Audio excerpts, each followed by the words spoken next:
Okay, so let me take that question to Gaurav Bhatia. Gaurav Bhatia, once too many shocks to the economy, and Monica Hallen's point, the roadmap has not been very clear, very transparent, and now inconvenience is one part of the story, but a confused country with a confused currency is another signal that we are reading. How do you respond?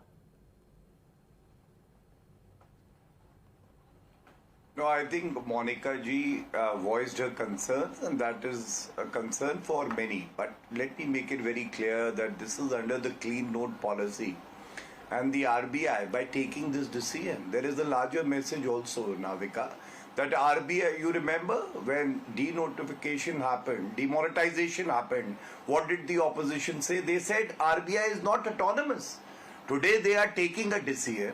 There is around a 4-month period which is there to change the currency notes from 2000 to a smaller denominator. There is no need to panic.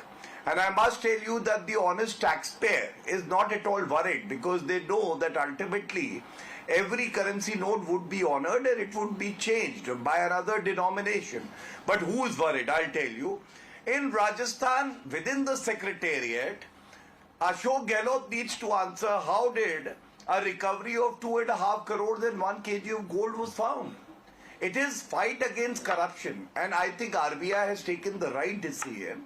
They are following it up to ensure that if there is any sort of currency which is being misused or which is being used against our country, then we need to take care of it. The second argument that they have given, the reason, is very simple, that there is a life to every currency note and that life has expired. Therefore, we need to recall those notes and change them with fresh funds. I don't think an honest taxpayer you buy that argument, Anand Ranganathan?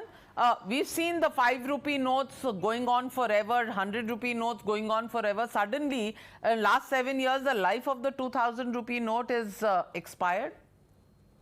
Navika, very quickly, 4 points. Number one, I completely take Monica's view.